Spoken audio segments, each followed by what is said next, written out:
Friends, ఈరోజు మీకు కేంద్రీయ విద్యాలయ స్కూల్లో 1వ తరగతి నుంచి 11వ తరగతి వరకు ఎలా అడ్మిషన్ చేయాలి, ఎలిజిబిలిటీస్ ఏంటి, ఏమేమి డాక్యుమెంట్లు కావాలి, ఎలా అప్లై చేయాలి, ఈ డీటెయిల్ గురించి ఈరోజు డిస్కషన్ చేద్దాం.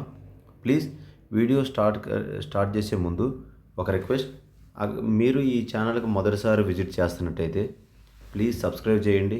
ఈ ఛానల్ కొంచెం సపోర్ట్గా ఉండిద్ది, నెక్స్ట్ వీడియో చేయడానికి మాకు ఎంకరేజింగ్ ఉండిద్ది. ఇప్పుడు మనం డీటెయిల్స్లోకి వెళ్దాం. ఫ్రెండ్స్, ప్రతి తల్లిదండ్రులు అనుకుంటారు వాళ్ళ పిల్లల్ని మంచి స్కూల్లో జాయిన్ చేయాలని ఎదుగుతుంటారు. కొన్ని కాన్వెంట్ స్కూల్స్ ఉంటాయి, వాటిలో ఎక్కువ డబ్బులు ఖర్చు పెడుతుంటారు, కానీ చదువు మాత్రం అలాగే ఉండిద్ది. కానీ ఫ్రెండ్స్, మీరు మీ పిల్లల్ని మంచి విద్యావంతులను చేయాలనుకుంటే కేంద్రీయ విద్యా స్కూల్ అనేది ఒక బెస్ట్ ఆప్షన్. ఎందుకంటే దీంట్లో సిబిఎస్ఈ సిలబస్తో పాటు పిల్లలకు కావాల్సిన ఎన్సిసి మొదలైన వాటి గురించి బాగా క్రమశిక్షణతో నేర్పుతారు. ఇది ఒక డిఫెన్స్ స్కూలు, అంటే సెంట్రల్ గవర్నమెంట్ ఎంప్లాయీస్ దీంట్లో ఎక్కువగా చదువు చదువుతుంటారు. ఫీజు కూడా తక్కువగా ఉండిద్ది. ఇలాంటివి ఎన్నో లాభాలు ఉన్నాయి దీని గురించి ఇప్పుడు తెలుసుకుందాం. ఫ్రెండ్స్, కేంద్రీయ విద్యాలయ అడ్మిషన్ 24-25 సంవత్సరానికి డీటెయిల్స్ ఎలా ఉండేది చూద్దాం. ఫ్రెండ్స్, 2024కి అడ్మిషన్ కోసం క్లాస్ 1 అయితే మీరు ఆన్లైన్లో అప్లై చేయాల్సి వచ్చింది. Only class 1. క్లాస్ 2 కాడి నుంచి క్లాస్ 11 దాకా మీరు ఆఫ్లైన్లో అడ్మిషన్ చేయవలసి వచ్చింది. చూడండి ఫ్రెండ్స్, ఓన్లీ ఫస్ట్ క్లాస్కి మాత్రమే మీరు ఆన్లైన్ అప్లై చేయండి, మిగతా వాటికి మీరు ఆఫ్లైన్లో అప్లై చేయవలసి వస్తుంది. తర్వాత చూడండి ఫ్రెండ్స్, క్లాస్ 1లో ఓన్లీ ఆన్లైన్ మరియు లాటరీ మరియు ప్రియారిటీ సిస్టమ్ ఉంటాయి. ఈ ప్రియారిటీ సిస్టమ్ ఏంటి, లాటరీ సిస్టమ్ ఏంటి, నెక్స్ట్ వచ్చే వీడియోస్లో మీకు డిస్కస్ చేస్తాను. ప్రజెంట్ అయితే మీరు ఆన్లైన్లో అప్లై చేసిన తర్వాత కూడా మీరు మీ పిల్లలకి అడ్మిషన్ వచ్చిద్దని కన్ఫామ్ లేదు. దీంట్లో లాటరీ సిస్టమ్ ఒకటి ఉండిద్ది, ప్రియారిటీ సిస్టమ్ అయితే ఉండిద్ది. దాని తర్వాత మీరు మీ పిల్లల్ని 2nd క్లాస్ నుండి 8th క్లాస్ దాకా తీసుకెళ్ళాలనుకుంటే, అడ్మిషన్ చేయాలనుకుంటే వీటిలో ఆఫ్లైన్ సిస్టమ్ మరియు లాటరీ సిస్టమ్ అని ఉంటాయి. దీనికి ఎలాంటి ఎగ్జామ్ అవసరం లేదు. ముందుగా జాయిన్ చేసేటప్పుడు ఎలాంటి ఎగ్జామ్ వీళ్ళు కండక్ట్ చేయరు. క్లాస్ 2 నుంచి క్లాస్ 8 దాకా. తర్వాత ఇక్కడ చూడండి ఫ్రెండ్స్, దీంట్లో కేవీ స్కూల్లో అడ్మిషన్ ఫామ్ ఆన్లైన్లో ఫిల్ చేయాల్సి వచ్చింది. దాంట్లో మన పిల్లల యొక్క birth date, age limit, requirement ఏమిటి అనేది మనం ముందుగా తెలుసుకోబోతున్నాం. ముందుగా చూడండి ఫ్రెండ్స్, ఈ డీటెయిల్స్లో ఈ సంవత్సరం 24 వచ్చేటప్పటికి మార్చిలో అడ్మిషన్ అనేది ఓపెన్ అవుతుంది. ఫస్ట్ క్లాస్కి మాత్రమే ఇది. 2nd క్లాస్కి ఆఫ్టర్ 8th క్లాస్ దాకా ఎలా ఉండిద్దో తర్వాత చూద్దాం. ఓన్లీ ఫస్ట్ ఆన్లైన్కి మాత్రం మార్చ్ 24 నుంచి స్టార్ట్ అయ్యిద్ది. దీనికి లాస్ట్ డేట్ ఇస్తారు April 24. దీంట్లో April 24లో లాస్ట్ రిజిస్ట్రేషన్ క్యాండిడేట్ అయి ఉండిద్ది. డిక్లరేషన్ వచ్చేటప్పటికి April 24. ఇది చెప్పేది ఏమంటే ఫ్రెండ్స్, మీరు మీ పిల్లల్ని అడ్మిషన్ చేయాలనుకుంటే మార్చి నెలలో నోటిఫికేషన్ రిలీజ్ అయ్యిద్ది. రాగానే మీరు ఫిల్ చేయవచ్చు. తర్వాత చూడండి ఫ్రెండ్స్, ఒకవేళ కనుక స్కూల్లో అడ్మిషన్స్ ఇంకా ఎక్కువగా ఉన్నాయి అనుకోండి, సీట్లు ఖాళీగా ఉంటే దీన్ని ఎక్స్టెన్షన్ డేట్ ఇస్తారు. అది మేలో ఉండొచ్చు, మనం చెప్పలేము. దీంట్లో ఖాళీలు ఉండొచ్చు, ఉండకపోవచ్చు. తర్వాతది ఈ రిజిస్ట్రేషన్ క్లాస్ ఆన్వర్డ్స్ 2nd క్లాస్కి ఏప్రిల్లో ఉండిద్ది ఫ్రెండ్స్.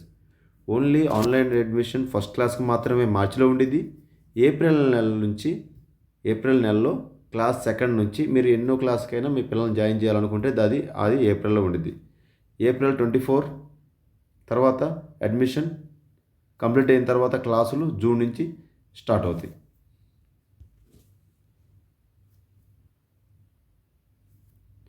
ఇక్కడ చూడండి ఫ్రెండ్స్, ఒకవేళ కనుక కేవీలో క్లాస్ 11 కనుక అయితే మాత్రం within 10 days declaration of exam results. మీరు 10th క్లాస్ కంప్లీట్ అయిన తర్వాత రిజల్ట్ షీట్ తీసుకున్న తర్వాత క్లాస్ 11లో మీరు అడ్మిట్ కావచ్చు. ఒకవేళ కనుక క్లాస్ 11కి కనుక జాయిన్ చేయాలనుకుంటే 20 days లాస్ట్లో మనం 10th క్లాస్ మార్కులు ఇక్కడ సబ్మిట్ చేయవలసి వస్తుంది. ఫ్రెండ్స్, ఈ ప్రొసీజర్ ఎలా ఉంటుందో చూడండి. ఫస్ట్ మీరు అప్లై ఫిల్ చేయాలనుకున్నప్పుడు మీరు ఆన్లైన్ పోర్టల్ను ఉపయోగించాలి. ఈ వెబ్సైట్ని ఉపయోగించిన తర్వాత check the KVS admission list అనే వచ్చింది. దాన్ని ఓకే చేయండి. తర్వాత డాక్యుమెంట్ సబ్మిట్ చేయాలి. ఫీజు మరియు స్టడీ ఇయర్ మీరు మెన్షన్ చేయవలసి వచ్చింది. తర్వాత ఏజ్ క్రైటీరియా ఉంటుందో చూడండి ఫ్రెండ్స్. చిల్డ్రన్ నెంబర్ 1 ఇండియన్ అయి ఉండాలి. ఇండియన్ నేషనాలిటీ అయి ఉండాలి. Foreign national also the located for the కొన్ని స్కూళ్ళల్లో ఫారినర్స్ పిల్లలు ఉంటారు, వాళ్ళకు కూడా అడ్మిషన్ ఇవ్వవచ్చు. ఫ్రెండ్స్, ఇప్పుడు ఏజ్ లిమిట్ చూద్దాం. మీరు మీ పిల్లల్ని ఫస్ట్ స్టాండర్డ్లో జాయిన్ చేయాలనుకుంటే 6 ఇయర్ కంప్లీట్ అయి ఉండాలి. ఫర్ ఎగ్జాంపుల్ 2024లో అడ్మిషన్ చేయాలనుకుంటే మీ పిల్లల వయసు మార్చ్ 2018 లోపు పుట్టి ఉండాలి. ఫ్రెండ్స్, ఆఫ్టర్ కాదు, బిఫోర్ అని చెబుతున్నాను. అगर మే జూన్ 2018 ఉంటారో వాళ్ళు ఎలిజిబిలిటీ కాదు. మార్చ్ 2018 ముందు అంటే ఫిబ్రవరి 2018, 2017 అలా ఉండొచ్చు అనమాట. మ్యాక్సిమం ఏజ్ ఉండాలి 8 ఇయర్స్ అంటే మార్చ్ 2016. ఒకవేళ కనుక మీ పిల్లల వయసు మార్చికి ముందు బిఫోర్ ఫిబ్రవరి 2016 ఉన్నా సరే మీ పిల్లల్ని ఫస్ట్ స్టాండర్డ్లో జాయిన్ చేయనీరు. ఇది మీకు అర్థమైంది అనుకుంటా. 6 ఇయర్స్ అంటే 2008లో బర్త్ అయి ఉండాలి 2016 వరకు.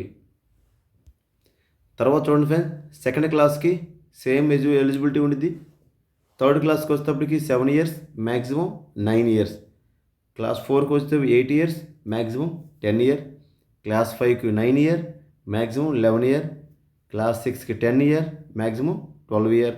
క్లాస్ 7కి 11 ఇయర్, మ్యాక్సిమం 13 ఇయర్ ఏజ్ ఉండిద్ది. ఇలాగే క్లాస్ 8, క్లాస్ 9, క్లాస్ 10 దాకా మాత్రం ఈ విధంగా ఏజ్ ఉండిద్ది. Maximum 16 years. అక్కడ మీరు 10th క్లాస్లో మీ పిల్లల్ని జాయిన్ చేయాలనుకుంటే 14 ఇయర్స్ మీ పిల్లల ఏజ్ ఉండాలి, మ్యాక్సిమం 16 ఇయర్స్ ఉండాలి.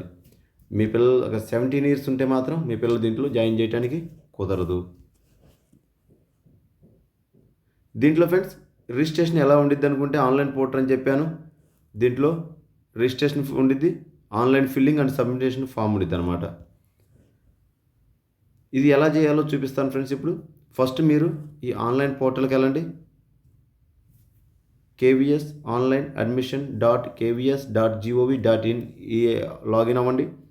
న్యూ రిజిస్ట్రేషన్గా దాన్ని క్లిక్ చేయండి. తర్వాత దాంట్లో ఉండే ఇన్స్ట్రక్షన్స్ అన్నీ కేర్ఫుల్గా చదవండి.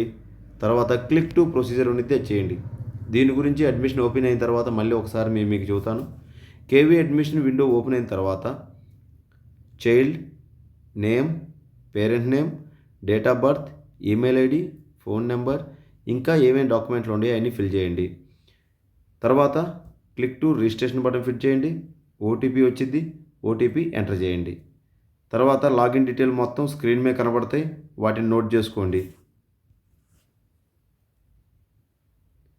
తర్వాత అప్లికేషన్ ఫిల్ అయిన తర్వాత దీంట్లో క్లిక్ బటన్ అని ఉంటుంది, లాగిన్ అవ్వండి.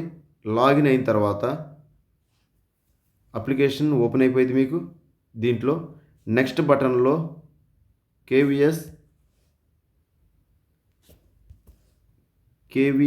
GOV2000 ఫామ్ వచ్చింది. ఈ ఫామ్ని మీరు ఫిల్ చేయవలసి ఉంటుంది. ఫిల్ చేసిన తర్వాత దీంతోపాటు అప్లోడ్ స్కానర్డ్ కాపీ, మీ డాక్యుమెంట్ అడుగుతాడు. ఆ డాక్యుమెంట్ ఏమేమిటి కింద చెబుతాను, ఇవన్నీ మీరు చూడండి. Student photo, date of birth certificate, specified format సైజులో ఉండిద్ది. ఆ సైజు మాత్రం ముందుగానే చెబుతారు, ఆ సైజులోనే మీరు దీన్ని చేయవలసి వచ్చింది. తర్వాత డిక్లరేషన్ ఫామ్ ఒకటి మీరు సబ్మిట్ చేయవలసి వచ్చింది. క్లిక్ టు యాక్సెప్ట్ అని ఉంటుంది డిక్లరేషన్, దాన్ని యాక్సెప్ట్ చేయండి. ఈ మొత్తం అయిపోయిన తర్వాత ప్రివ్యూ చూడండి ఒకసారి. మొత్తం date of birth, village, residence, father name ఈ మొత్తం కేర్ఫుల్గా చెక్ చేసుకున్న తర్వాత మీరు సబ్మిట్ బటన్ క్లిక్ చేయండి. మీ ఫోన్కి ఒక ఓటీపీ వచ్చింది. ఆ ఓటీపీని ఎంటర్ చేసిన తర్వాత మీ అప్లికేషన్ సబ్మిట్ అయిపోయింది. ఫ్రెండ్స్, ఇప్పుడు చూద్దాం దీనికి డాక్యుమెంట్లు ఏమేమి కావాలని. ఫస్ట్ బర్త్ సర్టిఫికేట్, ఇది అందరి దగ్గర కామన్గా ఉండిద్ది. పిల్లల యొక్క photo, passport size photo. Residence certificate, మన ఇప్పుడు ఆధార్ కార్డు ఉంది, ఆధార్ కార్డు కూడా రెసిడెన్స్ సర్టిఫికేట్ కింద వాడుకోవచ్చు. SC ST OBC సర్టిఫికేట్, వీళ్ళకి ఫీజులో కన్సెషన్ ఆర్ సీట్ ఉండటం వల్ల ఈ మూడింటిని అడుగుతాడు. వీటిని మనం క్యాస్ట్ సర్టిఫికేట్ కూడా అంటాం. ఇది కూడా తీసుకొని రావచ్చు. EWS BPL certificate. ఫ్రెండ్స్, వీళ్ళు పాతకాలంలో మనకు ఉండేది ఇన్కమ్ సర్టిఫికేట్ అని, బిలో ప్రావర్టీ లైన్ అంటారు. సంవత్సరంకి వచ్చి 15,000 20,000 బిలో ప్రావర్టీ లైన్ అని సర్టిఫికేట్ ఇస్తారు. ఇన్కమ్ సర్టిఫికేట్ కావాలి ఒకవేళ కనుక తక్కువ ఇన్కమ్ ఉన్న వాళ్ళైతే. తర్వాత affidavit of in case of single child. ఈ సింగిల్ చైల్డ్ అనేది ఒకటి ఉంది ఫ్రెండ్స్. ఒకవేళ కనుక తల్లిదండ్రులకి ఒకళ్ళే పాప అయితే, ఆడపిల్ల ఓన్లీ గర్ల్ అయితే మాత్రం, తర్వాత బాయ్ ఉండకూడదు వాళ్ళకి, సింగిల్ చైల్డ్ కనుక అయితే వాళ్ళు కూడా ఒక అఫిడవిట్ చేసి అప్లై చేయవచ్చు. తర్వాత మీరు కనుక డిఫెన్స్ పర్సన్ అయితే మాత్రం, డిఫెన్స్ రైల్వే పర్సన్ అయితే ఎంప్లాయ్మెంట్ సర్టిఫికేట్, తర్వాత ఒకటి రిలేషన్ సర్టిఫికేట్ వచ్చింది. దీన్ని పార్ట్ 2 డాక్యుమెంట్ కూడా అంటాం మనం. ఈ డాక్యుమెంట్ని మనం సబ్మిట్ చేయవలసి వచ్చింది. తర్వాత కేటగిరీ వైజ్ చూద్దాం ఫ్రెండ్స్. ఇది ఫస్ట్ ప్రియారిటీ డిఫెన్స్ సెక్టార్కి. ఫస్ట్ ప్రియారిటీ వచ్చేసి ఇప్పటికి central government employee, ex service man, army, navy, air force. అది కాకుండా ఎక్స్ సర్వీస్ మ్యాన్కి దీంట్లో ఫస్ట్ ప్రియారిటీ ఇస్తారు. Second priority public sector undertaking, institute of learning, the government of India. Government of India అంటే friends మన central government నుంచి approve అయిన సంస్థలు. ఎగ్జాంపుల్కి రైల్వే, తర్వాత పారామిలిటరీ, ఇలాంటి వాటిని బిఎస్ఎఫ్, తర్వాత కోస్ట్ గార్డ్, సిఆర్పిఎఫ్, ఇలాంటివన్నీ సెంట్రల్ గవర్నమెంట్ అండర్లో ఉంటాయి. వీటికి పిల్లలు కూడా మనం జాయిన్ చేయొచ్చు. Third state government employee. State government అంటే మీకు తెలుసు ఫ్రెండ్స్, వాళ్ళ ఎంప్లాయీస్ అందరూ మనం జాయిన్ చేసుకోవచ్చు. తర్వాత public sector undertaking government respect to state. కొన్ని ప్రైవేట్ ఇన్స్టిట్యూట్లు ఉంటాయి, వాళ్ళు గవర్నమెంట్ని కూడా సమస్య తీసుకుంటారనమాట. ఎగ్జాంపుల్ కింద మనం ఎస్బీఐ బ్యాంక్, అది ప్రైవేట్ సెక్టర్ కింద వచ్చింది, కానీ దాన్ని గవర్నమెంట్ అండర్టేకింగ్ చేస్తారు అలాంటి. తర్వాత children of any other category and foreign nationality official. ఒకవేళ కనుక ఫారెన్ రెసిడెన్సీ ఉంటే మాత్రం వాళ్ళు కూడా 5th ప్రెసిడెన్సీలో వాళ్ళకి ఇవ్వటం జరుగుతుంది. తర్వాత దీంట్లో ఒక్కొక్క క్లాస్కి వచ్చి టోటల్ 40 సీట్లు ఉంటాయి. 40 సీట్ ఉన్నప్పుడు 10 సీట్ మాత్రం రిజర్వ్ చేస్తారు. ఎస్సీ, ఎస్టీ మరియు ఫిజికల్ కేటగిరీస్ కోసం వాళ్ళని సపరేట్ పెడతారు. ఈ 10 మందిలో 15% అంటే నియర్ అబౌట్ 2 వేకెన్సీ ఎస్సీలకి, 2 వేకెన్సీ ఎస్టీకి, 3 వేకెన్సీ 27% అంటే మ్యాక్సిమం నియర్ అబౌట్ 3 వస్తాయి. 3 వేకెన్సీ ఓబీసీ, మరియు లాస్ట్లో 2 లేదా 1 వేకెన్సీ, టోటల్ 10 వేకెన్సీ ఇలా ఫిల్అప్ చేస్తారు. 10 వేకెన్సీ వీళ్ళకి ఇచ్చేస్తారు అనమాట, ఎస్సీ, ఎస్టీ, ఓబీసీకి. దీని ప్రొసీజర్ ఎలా ఉండేది అంటే, ఫస్ట్ మనం ఒకసారి చేసాం, మళ్ళీ ఇచ్చారు. క్లాస్ 2 నుండి 8, 9, 10, 11, 12కి ఇలా ప్రియారిటీ వైజ్, కేటగిరీ వైజ్ అనేది దీనిని తీస్తారు.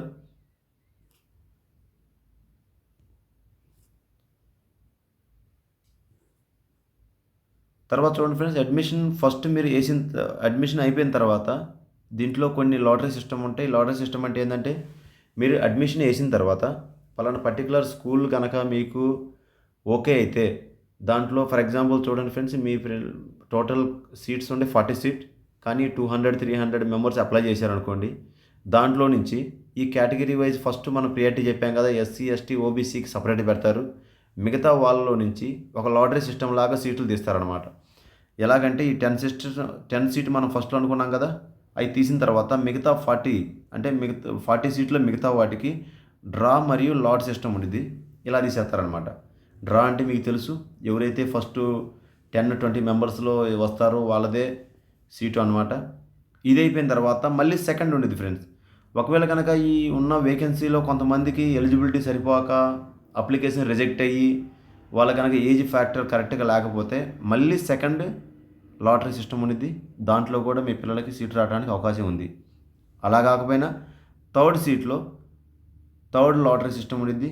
అడ్మిషన్లో కనుక ఏదన్నా సీట్లు ఉన్నాయి అనుకోండి, ఆ స్కూల్లో ఇంకా సీట్లు ఉన్నాయి, లేకపోతే గవర్నమెంట్ ఏం చేశారు, ఇంకొంచెం అప్ చేశారు అనుకోండి సీట్లు, అలాంటప్పుడు థర్డ్ లాటరీ సిస్టమ్ కూడా అప్లై అవ్వచ్చు. నెక్స్ట్ 4th వచ్చేటప్పటికి కొన్ని ఈ ఎస్సీ, ఎస్టీ, ఓబీసీ కనుక సీట్లు ఎవరు తీసుకోకపోతే అలాంటప్పుడు ఈ సీట్లని 4th కేటగిరీలో ఇచ్చేస్తారు. లాస్ట్లో 5th కేటగిరీ వచ్చేటప్పటికి లాస్ట్లో ఎన్నైతే సీట్లు మిగిలినాయో వాటన్నిటికీ 5th కేటగిరీలో 5th లాట్లో వాళ్ళందరినీ ఇచ్చేస్తారనమాట. తర్వాత చూడండి ఫ్రెండ్స్, ఇది ఇప్పుడు దాకా మనం చూసుకున్నంత ఫస్ట్ క్లాస్ కోసం. ఇప్పుడు సెకండ్ క్లాస్‌కి ఎలా ఉండిద్దంటే, సెకండ్ క్లాస్‌కి నో అడ్మిషన్ టెస్ట్ ఉండదు. ఎలాంటి అడ్మిషన్ టెస్ట్ ఉండదనమాట. ఓన్లీ ఆఫ్‌లైన్‌లో టెస్ట్ ఉండిద్ది. మీరు డైరెక్ట్‌గా స్కూల్‌కెళ్ళి అప్లై చేస్తే సీట్ దొరకడానికి అవకాశం ఉండిద్ది. కానీ ఆ టైంలో ఆ స్కూల్‌లో సీట్లు అవైలబిలిటీ ఉండాలి. తర్వాత నైన్త్ చూడండి, పిల్లలు కనుక నైన్త్ కనుక మీరు చేస్తున్నట్టయితే వాళ్ళకి ఒక ఎలిజిబిలిటీ టెస్ట్ ఉండిద్ది. మెరిట్ లిస్ట్ ఇస్తారు. అప్పుడు మాత్రమే వాళ్ళకి సీట్ రావడానికి అవకాశం ఉంది. Maths, Hindi, English, science and social studies గురించి వీళ్ళకి టెస్ట్ ఉండిద్ది. 100 mark, 3 hour test, 33 qualifying percentage ఉండిద్ది. 25 reserved percent SC, ST, OBC కోసం 25% ఉండిద్దనమాట. ఒకవేళ గనక మీ పిల్లలు 11థ్ క్లాస్ అంటే 11థ్ క్లాస్‌లో జాయిన్ చేయాలనుకుంటే సేమ్ టెస్ట్ రాయాల్సి ఉండిద్ది. ఎగ్జామ్ రాసిన తర్వాత 10థ్ క్లాస్ మార్క్ లిస్ట్, ఇంటర్ అంటారు మనం +1 వీటిలన్నిటిని కలిపి ఒక టెస్ట్ తీస్తారు. దాంట్లో గనక ఓకే అయితేనే తర్వాత జాయిన్ చేసుకుంటారనమాట. ఇది క్లాస్ 10 అండ్ 12 కోసం. మ్యాక్సిమం ఇదైతే మనకి ఇప్పుడు అవసరపడదు. మనం ఇప్పుడు చూస్తున్నాము క్లాస్ 1 అండ్ 2 కోసం. ఇప్పుడు ఈ డ్రా సిస్టమ్ చూడండి ఫ్రెండ్స్ ఎలా ఉండిద్దంటే, ఈ committee constituted every Kendriya Vidyalaya to monitor system dross. మీరు అనుకోవచ్చు ఎవరు తెలియకుండా ఈ డ్రాస్ ఇస్తున్నారంటారు. కానీ అలా జరగదు ఫ్రెండ్స్. ఈ ప్రిన్సిపల్ ముందు నుంచే ఇలా డ్రా సిస్టమ్ అంతా జరిగిద్ది. అడ్మిషన్స్ అంతా. ఇది ఓన్లీ 5 మెంబర్స్ ఒక కమిటీ ఉండిద్ది. ఈ కమిటీ ఉన్న తర్వాత మాత్రమే వీళ్ళు లాటరీ సిస్టమ్ అనేది ఉపయోగించి తీస్తారనమాట. తర్వాత ఫీజు ఎలా ఉండిద్దో చూడండి. అప్లికేషన్ ఫీజు ఉండిద్ది 25 రూపీస్. అడ్మిషన్ ఫీజు ఒక 100 రూపీస్. ఒకవేళ ట్యూషన్ ఫీజు ఉండిద్ది 300, 400 ఇలా ఒక రకంగా ఉండిద్ది. సబ్జెక్ట్ వైజ్ వచ్చి కంప్యూటర్ ఫండ్ 100 రూపీస్. తర్వాత నిధి ఫండ్ వచ్చేసి 500 రూపీస్ ఇలా ఉండిద్ది అనమాట. ఫ్రెండ్స్ ఇది డీటెయిల్. నేను అనుకుంటున్నాను మీరందరూ కొంచెం దీని గురించి నాలెడ్జ్ వచ్చిందని. మీరు ఈ వీడియోస్ని బయటికి వెళ్ళేటప్పుడు ప్లీజ్ సబ్స్క్రైబ్ చేయండి, షేర్ చేయండి, లైక్ చేయండి. Thank you friends.